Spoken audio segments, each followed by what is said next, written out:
Hey everyone, welcome to the 339th episode of Just Shoot It, a podcast about filmmaking, screenwriting, and directing. This episode is brought to you by patrons Debbie Bradshaw, Luke Cheney, and Sean Wenning. I'm Oren Kaplan. And I'm Matt Enlow. Today we're talking fake trailers, how to shoot them, the ins and outs, and all of the fun of pretending like you shot a whole movie when in fact you only shot the little bits and pieces that would go into a trailer. There's a lot of good reasons why someone would want to make a fake trailer, whether that's for a proof of concept or a crowdfunding campaign or a parody or comedic purposes. Oren and I have done that a handful of times actually over the years. It used to be Oren's bread and butter, as you said off mic. And I just shot one this week, so I thought, let's talk about fake trailers. But before we do that, Oren. Yes.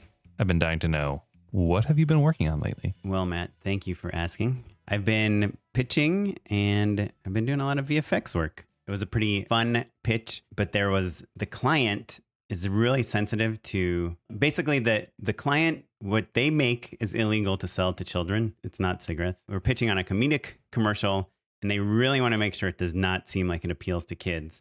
But the concept is kind of fantastical and youth-like and might remind you of like a Pixar movie. I can think of a category, your vices, right? Your lottery tickets, alcohol brands, things like that. Cigarettes, vapes. Is it in that category? Yes, you've actually named the product. Perfect. Okay, good. But it's not a cigarettes or vapes though. Gotcha. Okay, great. Anyway, so I needed to reference, movies and other things that had kind of this heightened reality and fun elements in them, but that do not appeal to kids. I think I might have mentioned this to you. I've always done my treatments in Pages, Apple Pages. And then if I work with a treatment designer, they usually use InDesign or something. But I've kind of realized that everyone wants to see video, like wants to see something moving, right? Mm-hmm. That PDF document that just has a bunch of beautiful stills. Maybe it's good for like a lifestyle shoot or something. I don't know. Something super technical, but... You're saying, though, that just GIFs and embedded videos are the lingua franca of decks. Well, we're pitching moving pictures, and let's say you're pitching against two other directors, and the other two directors, one of them makes like a cool video and a proof of concept or something for the commercial. One of them makes this incredible deck, like living deck that's animated and has all these cool movie clips, and maybe it edited like a reel of like favorite moments or something from movies that remind him of this commercial or her of this commercial. And then you're coming and you just have a PDF document with some like beautiful images and really great writing, but it's just very static. You're already starting from a losing place a little bit. And especially in the world of comedy, I think, having like a little animated something or other, like an animated GIF, could really help sell tone, sell mood, sell visuals. I agree. I've been leaning in on animated GIFs. Yeah, and it's annoying because they're like 30 megabytes for the worst quality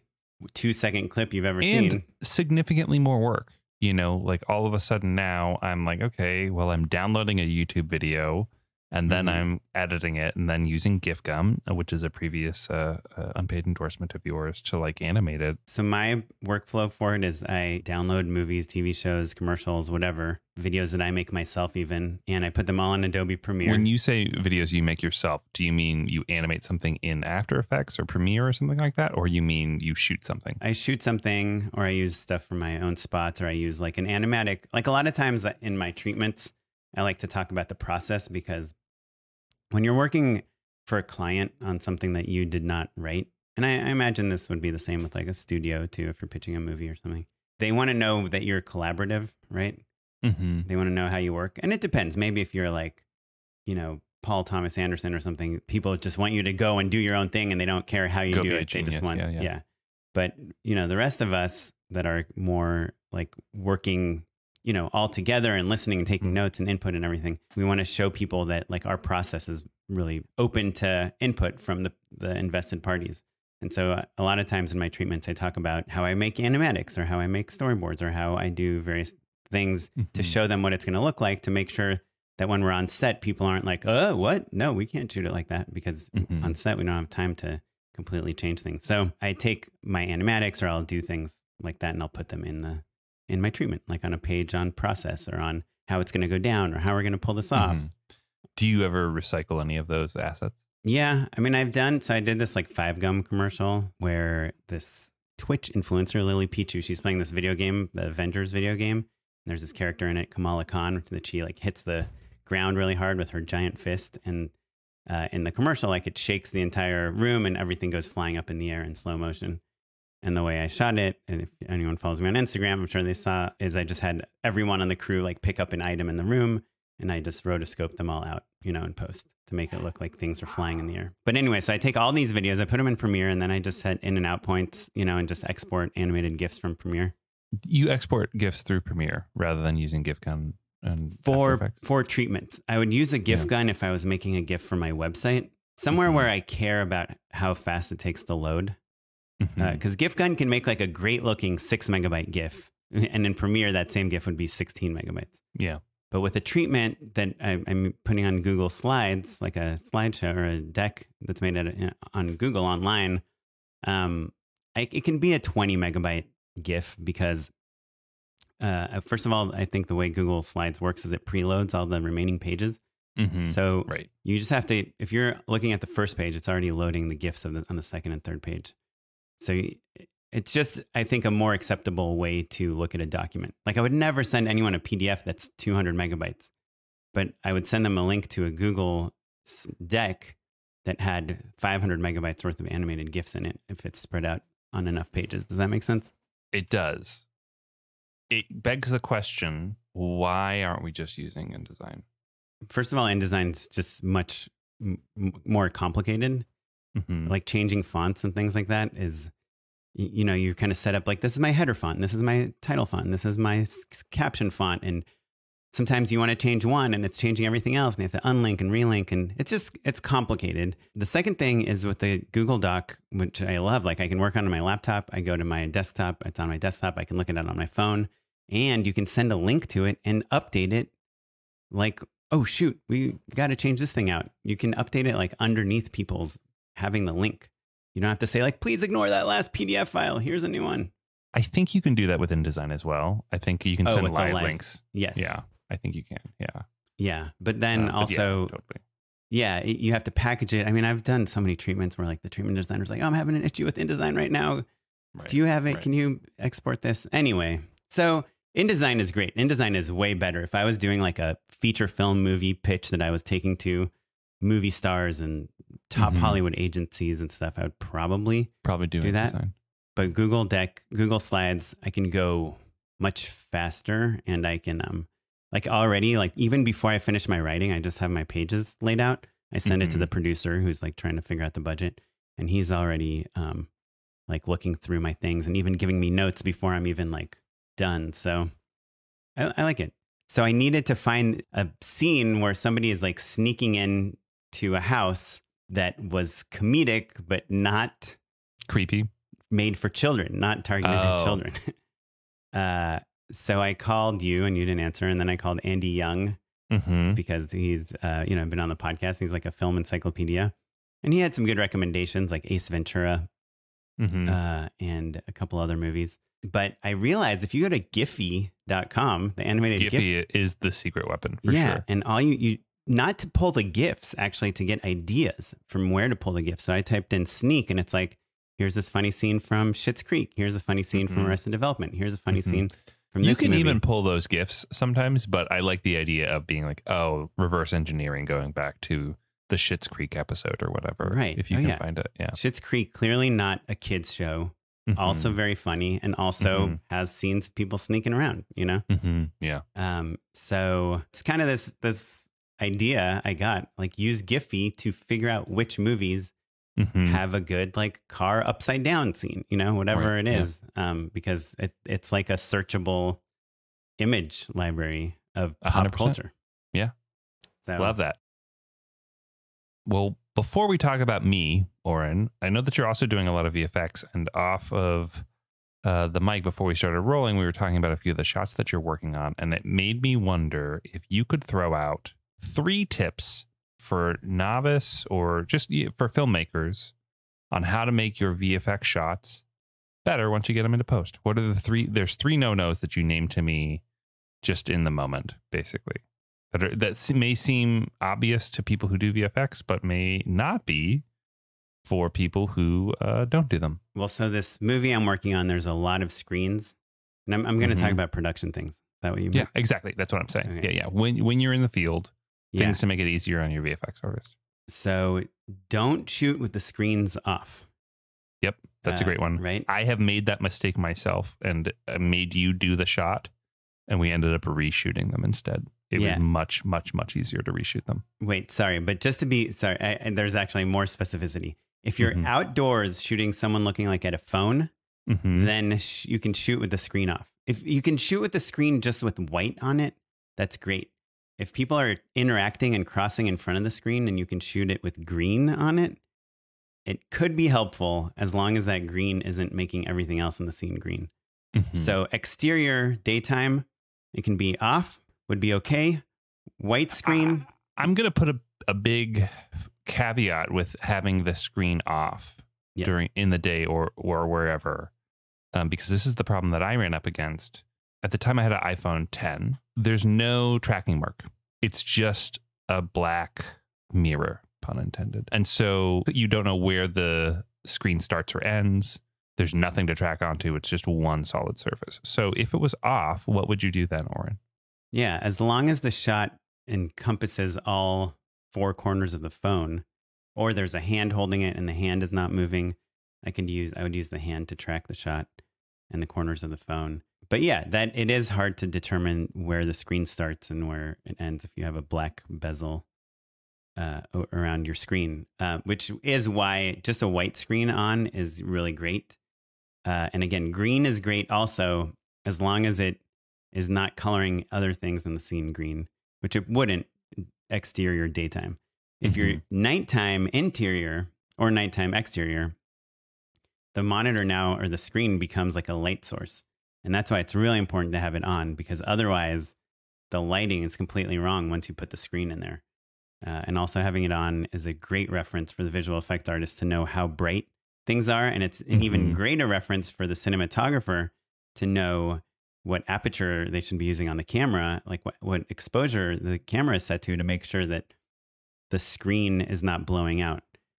And otherwise you're starting to make, if they shoot it with the screen off indoors, it's really dark, and then you add a screen but nothing is lit, it just looks wrong. It just looks fake. In reality, it would be so bright because the exposure is so high that it would be just fully blown out.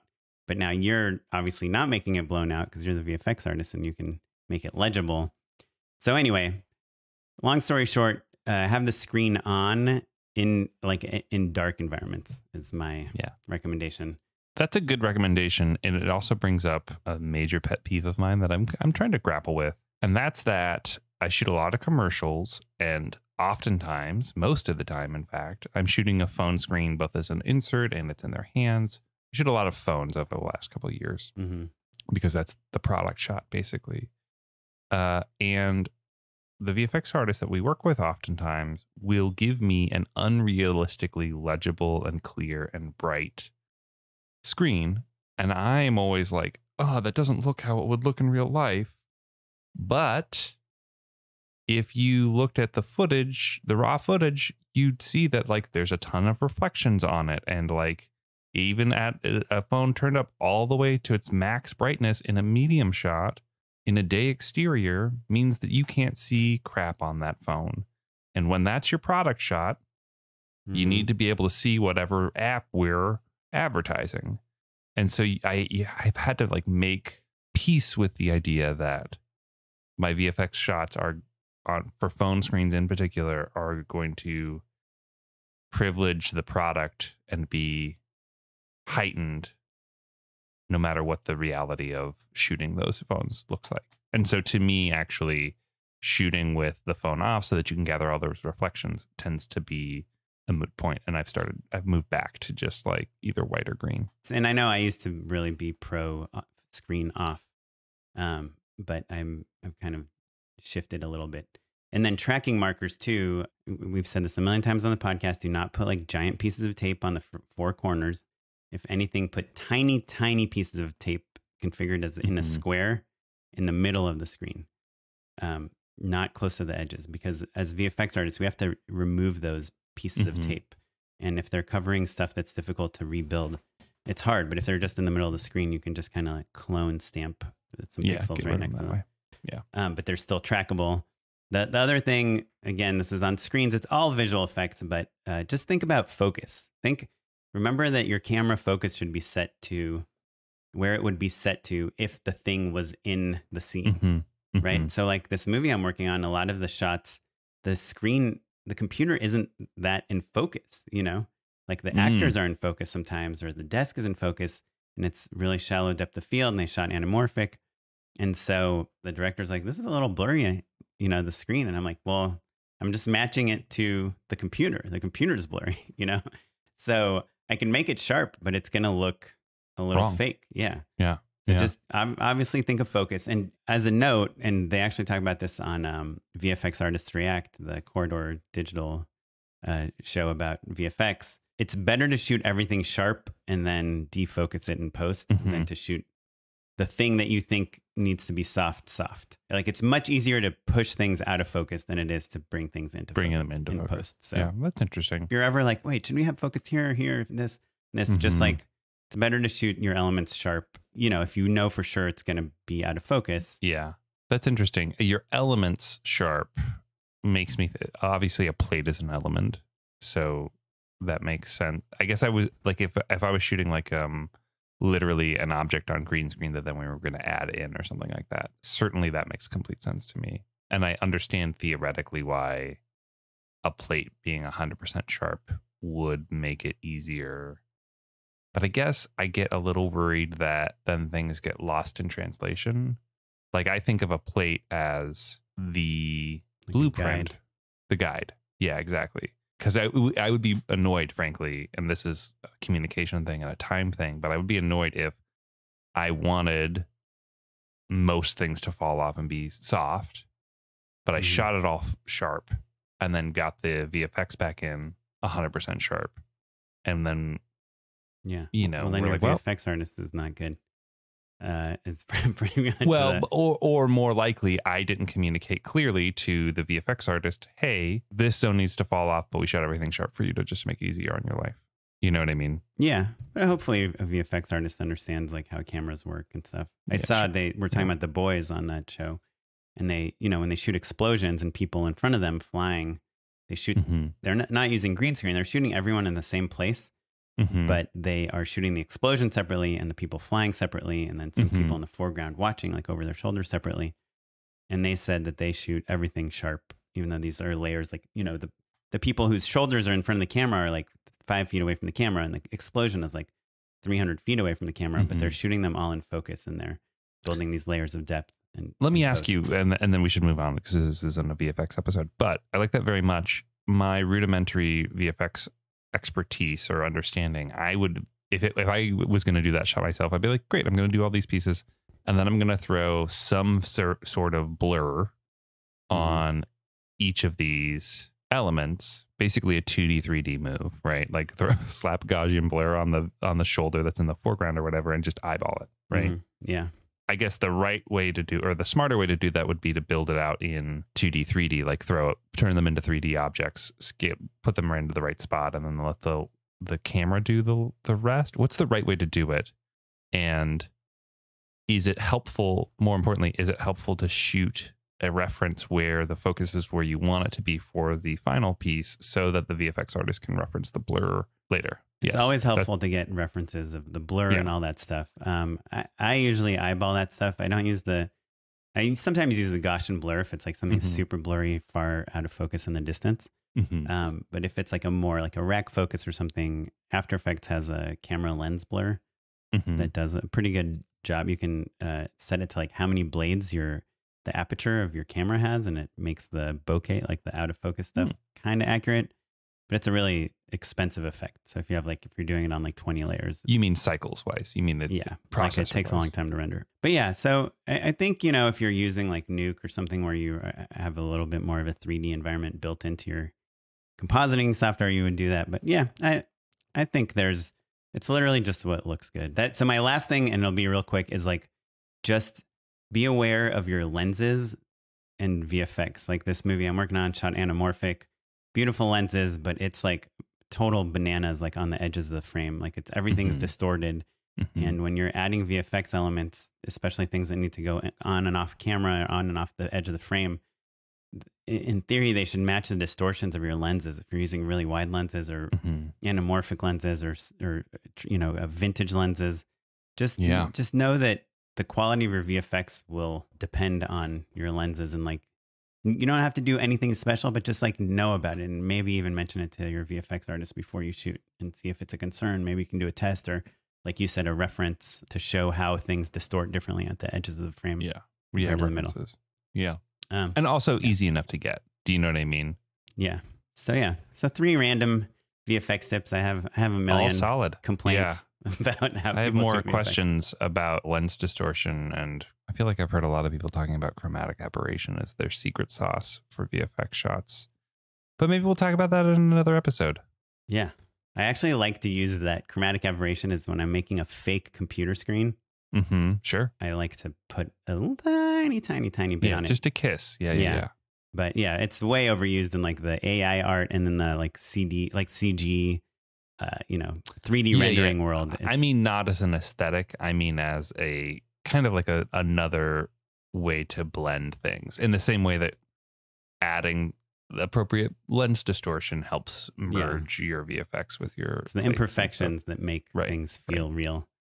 Anyhow, so I've been doing that. Hopefully I'll have some fun shoots coming up soon. I'll let you guys know. But before we get into our main topic, real quick, Matt, what have you been up to? And I know it's related to our main topic, so feel free to segue from what you've been up to our topic. Yeah, I shot a fake trailer this last week, the 2-day shoot, which was nice. We had a little bit of time to kind of dig in, and it made me nostalgic for the good old internet comedy days where I think you and I were shooting fake trailers pretty regularly, actually. And this one, not unlike those other ones, was really fun because it was emphasizing a specific genre and style, and so you could lean in on things a little bit more. Jokes were very easy to come up with because you kind of all understand, like, oh, we're parodying this type of movie. I did it for College Humor with like kind of like a more modern horror movie that was a tie-in to Get Out, basically, where we took like feeling awkward at parties and turning that into a whole horror genre, basically. Or, and you've done a couple more like that. What are your fake trailers that you've done? Well, so when I worked back at Disney, there was like, this is like 10 years ago, but Viral 101 was just take a trailer and make fun of it.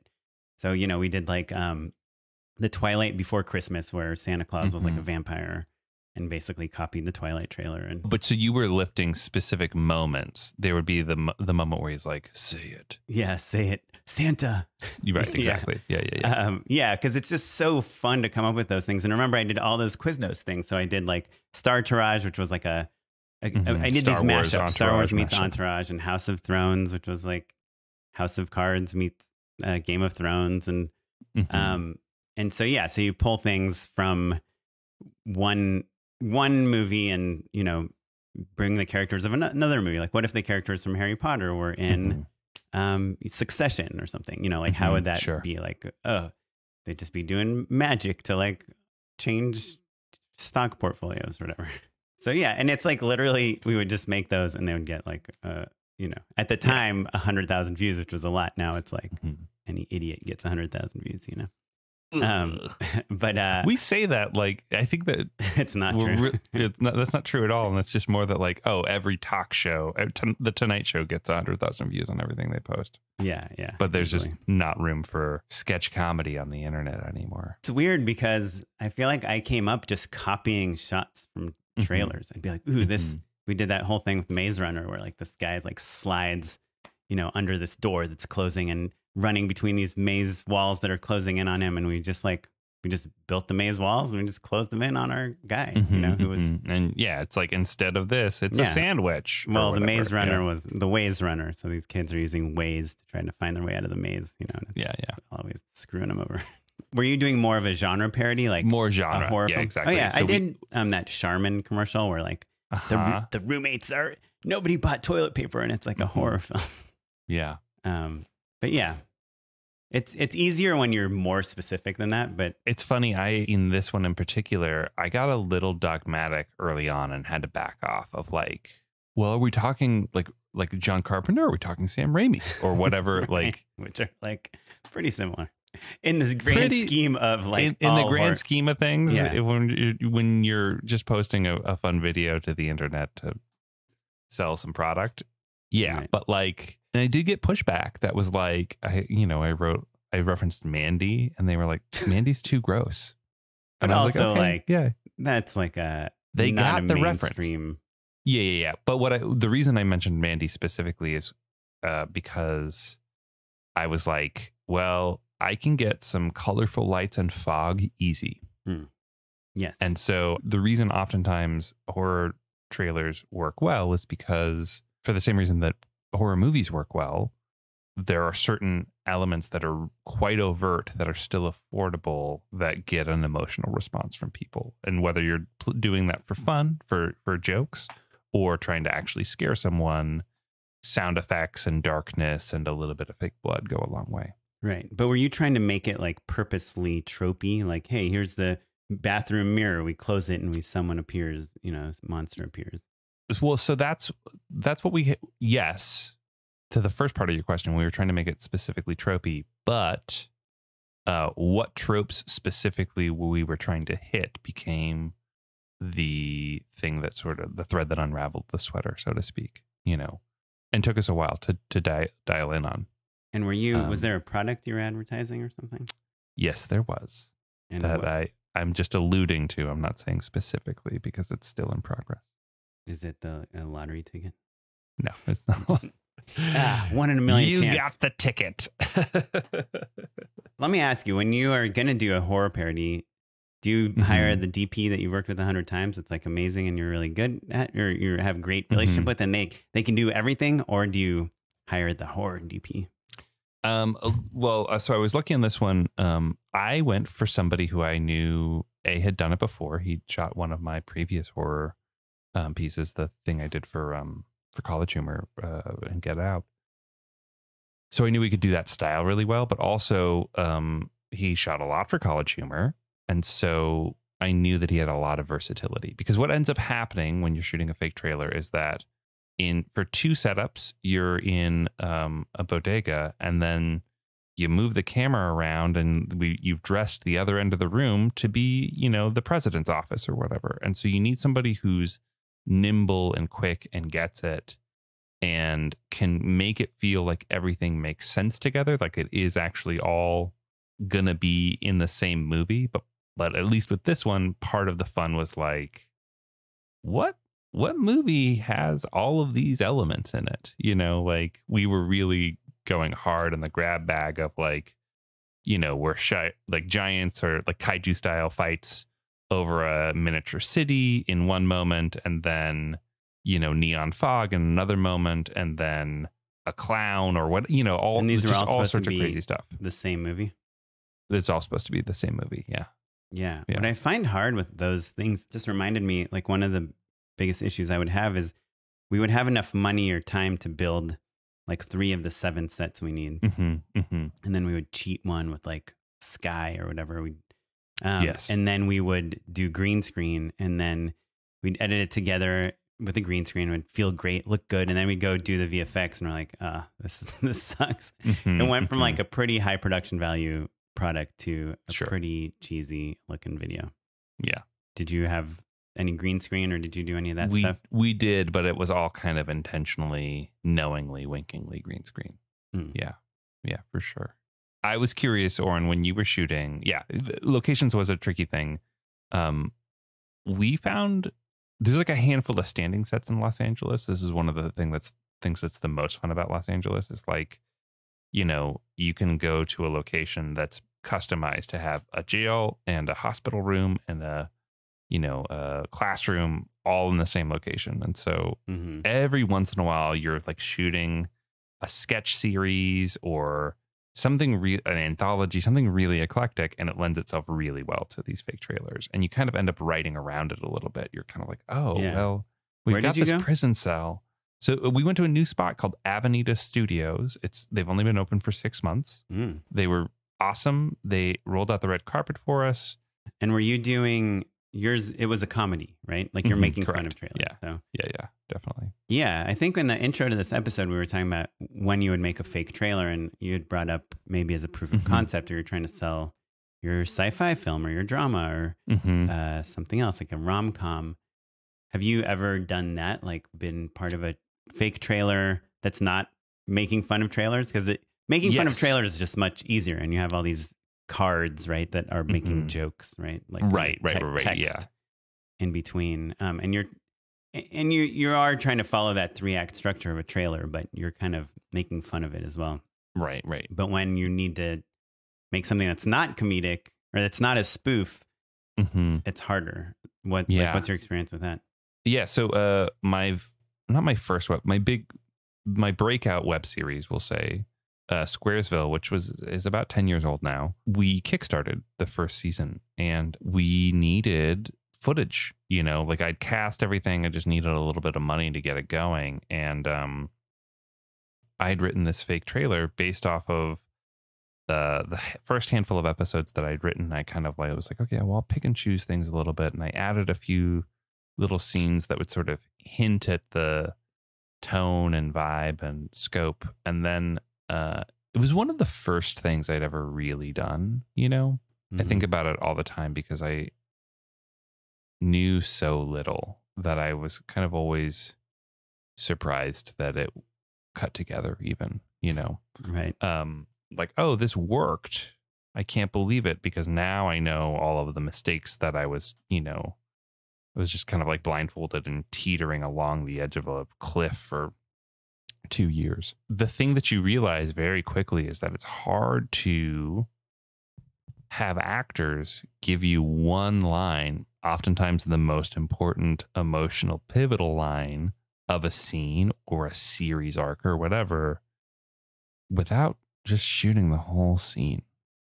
And also I learned that you may think you know what's going to be the best thing for the trailer, but you probably don't. You probably should just shoot the whole thing. And that's what we ended up doing, is we ended up shooting at least the scene from which each line was lifted. Oh, interesting. And did they make it into the final series?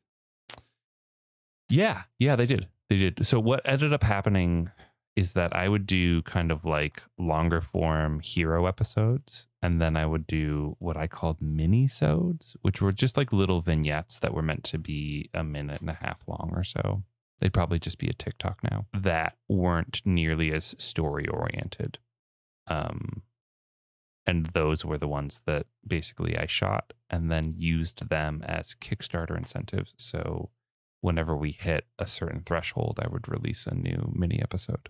I never did that. I mean, I might have like shot a scene that had like 5 lines of dialogue and then cut it down to 3 lines of dialogue. I do find when I did a lot of those fake trailers is that it would be a little less, like a real trailer has like 1 or 2 lines per scene. And my fake trailers would have like 3 or 4 lines a scene. You'd have just like tight little scenes, basically. Yes. Yeah. Because you're setting up a lot of things and you're making fun of something that exists and you're trying to, you know, do something. You're working on multiple levels. So sometimes it helped to have just a little bit more dialogue. A bit more mileage. Did you ever find yourself being like, okay, I know I'm going to cut into the scene a little later, but I just need to give this actor like a couplet or 2 just to get them into the scene, you know? Yeah. Like in sketch, you call it chuffa, right? Like that's the non sequitur before you get into it. So like, oh, wow, Oren, I can't believe you paid for the check. Thanks so much. Oh, Obama, you know, like. Yeah. And also, Obama is the important part, but like, you know, you need something just to like fill the gap between walking through the door and taking a seat at the bar or whatever. Yeah. And I would do that. I shoot like entrances and exits that you never really need at all. But a lot of times you're like, oh, we have a little gap. What can we put in here? Should we get some stock footage, establishing shot of the city, or should we just like take a shot of our actor like leaving the room, you know, from a different scene and just kind of stick it here in slow motion? It makes me think of, I've been shooting a lot of testimonial style commercials lately that I'm sure people have seen on like Hulu or basic cable, a lot of like stuff that like is meant to feel and oftentimes is just shot on a person's cell phone. You know, just like, wow, I can't believe this thing showed up right on my doorstep. It's delicious or so easy to use or whatever. And it's real people shot on their phones just talking about how good a product is. And I've realized that in those montage style pieces that what I've really needed in between sound bites of like, wow, this is so easy. I had no idea or whatever. Or like, you got to listen to Just Shoot It is little exclamation points. Like just a person going like, or like, wow, or like, can you know, like those moments. Yeah. Are hard to script and really important. Yeah. Like the things that you need more than anything else, honestly. All of that stuff is super important. It's getting the little pieces. But I got to be honest, like, I don't know if nowadays I would shoot a trailer as a pitch for a movie. I think shooting like a scene, if I was pitching like one of my projects, I would probably not make a trailer just because I know it's not going to be good, you know, like it's going to feel kind of cheap and I'd rather just shoot. It doesn't have famous people in it. Yeah. You know, you just kind of, you see the actuality of it and it kind of bums people out. Yeah. Well, it's like those parody trailers I was saying, like if you make a fake trailer for your movie and half the shots are great and the other half are like, just feel really cheap, kind of brings the whole thing down. But if you can get a scene and then a deck and then, you know, that you're even a Rip-O-Matic, obviously, like you've done fake trailers as pitches using footage from other movies. I think and I'll say that's this easier. One time I got really good feedback on it. And then more recently, I put one together that people didn't respond to, frankly. And I don't think it was empirically that the quality of the piece was bad. I mean, you saw it. It was like, there were maybe instances where it would be better to have a different movie or whatever. But like, you know, when you have a whole internet's worth of clips to choose from, most people, I think, can put something together that's legitimately cool. But it's always going to be a half step off from what you want it to be. You know, it's like, I know that I've got too much Seth Rogen in this, or like this actor is too old for the character, but the shot is perfect. And I know the color temperatures don't really match. And I tried to get them, retime them, and they just look a little muddy. So I let them, you know, there's a lot of excuses and caveats no matter what, unless you're shooting custom footage. Yeah, doing that, but you're not judged on them, you know, because you didn't shoot them. So sure, good point. Yeah, but yeah, I think, but no matter what I'm saying, it's the potential is that it still it didn't help, I guess, in my circumstance, even though I wasn't judged in the same way that you're describing. I feel like your Rip-O-Matic that you made, your concept is just like really unique and your tone is unique. And I think sometimes, especially in treatments and stuff, we try to average out our tone by combining like things that sit on either side of it. And sometimes it works and sometimes it just muddies things up a little bit. So, you know, I think the reason we make these things is to clearly pitch our ideas to people. And sometimes I think with a project like yours, like the script and your verbal pitch maybe does a better job of selling the tone than things that are like kind of like, it's kind of like this and it's kind of like this and it's kind of like this and this is kind of the rhythm. So I don't know. That's just kind of me thinking about it because you had done the one before, you know, a couple of years ago that I thought was like just like a real perfect setup. Like I could see the movie from that Rip-O-Matic, but that it had that's the one that got negative responses.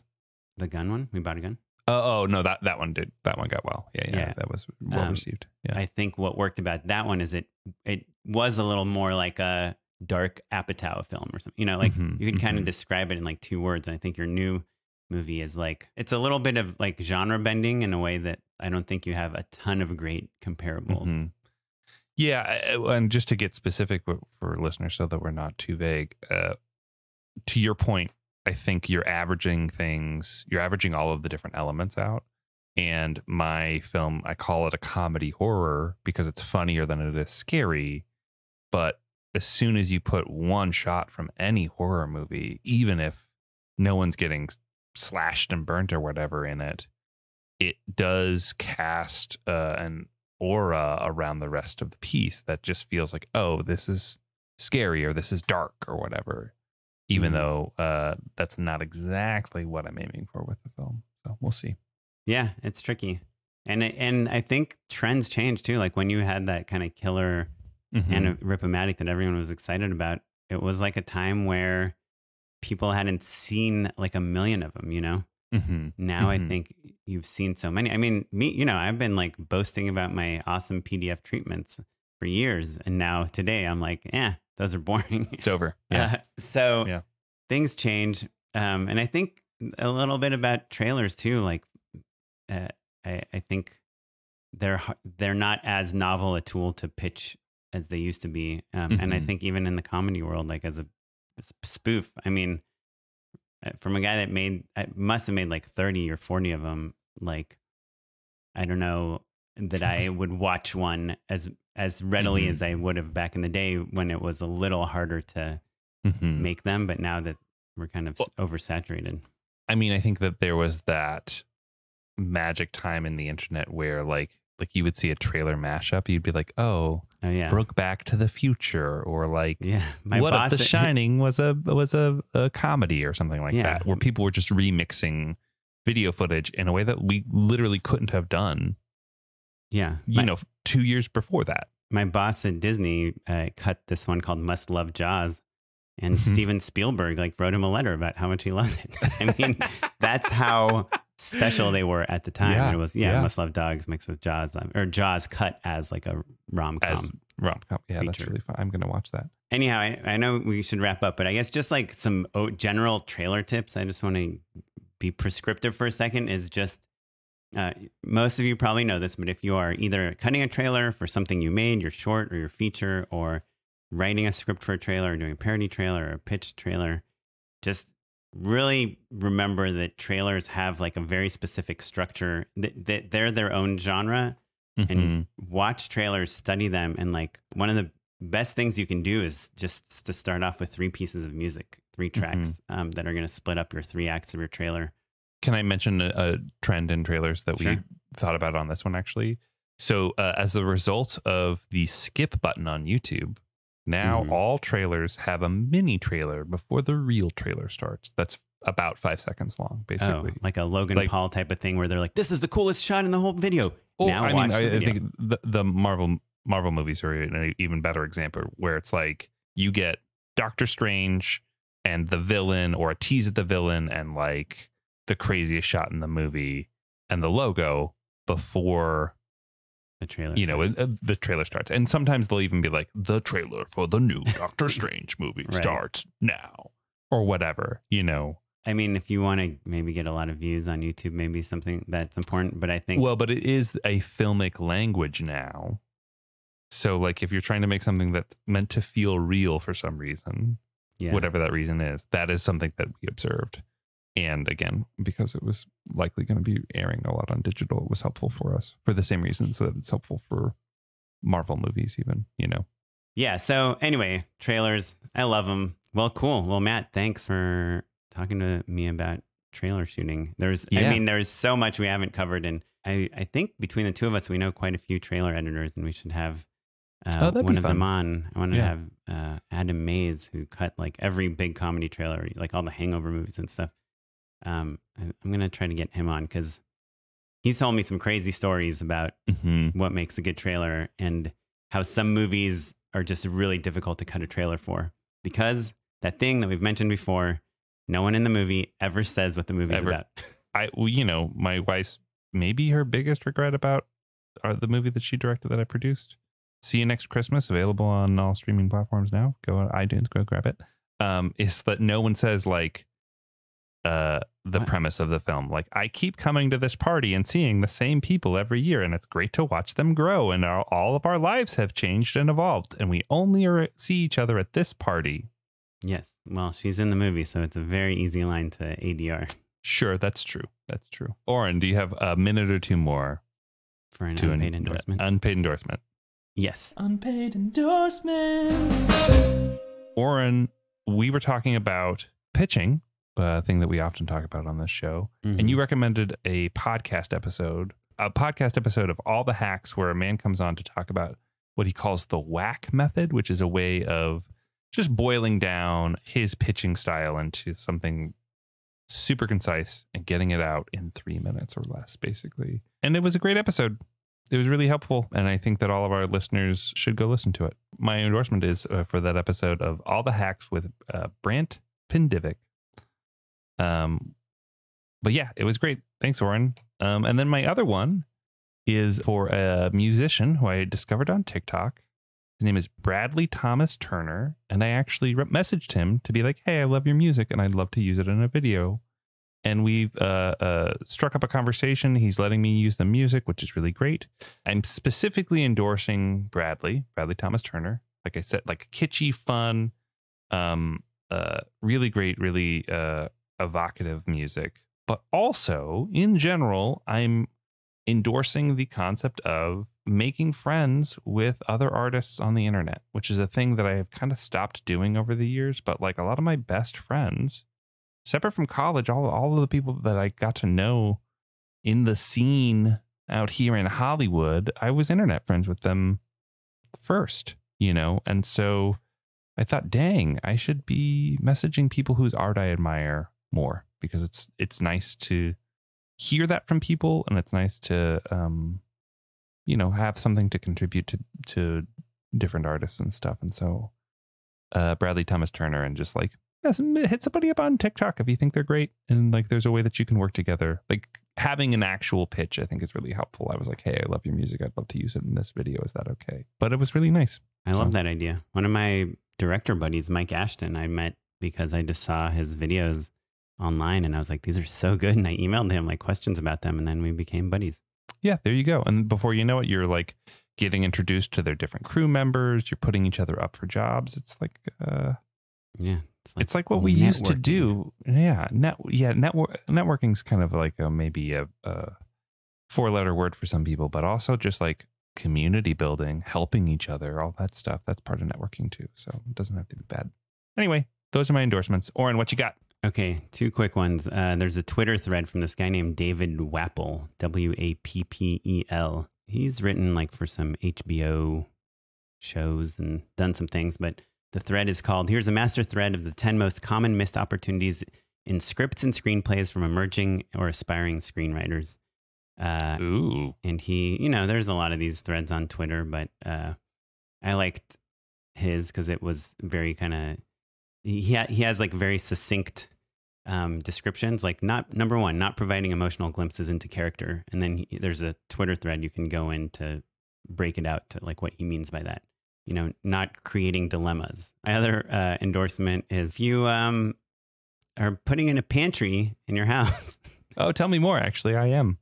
Put a freaking outlet in the pantry. Yeah, we have one. Put outlets in closets, pantries, everything. In the bathroom, it's amazing. Like if you have like a cabinet that you're installing, put an outlet in there, and your blow dryer can be plugged in. You just open it up and it's already plugged in. Yeah. Not that I use a blow dryer, but anything electric. We put a pantry by our kitchen, and we have an outlet in there, and we charge the Dyson. Well, cool. Well, anyway, thank you for listening. We'd love to hear from you, what you think about trailers, what you think about VFX and about animated GIFs and treatments and toasters. Please email us. We're justshootIt@gmail.com. We love to hear from you. You can also tweet at us or contact us anywhere else on social media. We're at JustShootItPod, pretty much everywhere. You can find me on Twitter. I'm at SmiteyPyleg, and on Instagram, I'm at OKaplan. And I'm at Mr. Matt Enlow across all social media. This episode was edited by Noah Bayshore. Thanks, Noah. He also recommends the film Barbarian, which is probably going to be too scary for me. It looks real scary. It's my understanding that the less you know about it, the better. So if you like scary movies, Noah's recommending Barbarian. And he's going to go shoot his movie any day now. So good luck, Noah. The music you're listening to is provided by the Free Music Archive and the artist, Jazar. Thanks, everyone. Bye. Bye.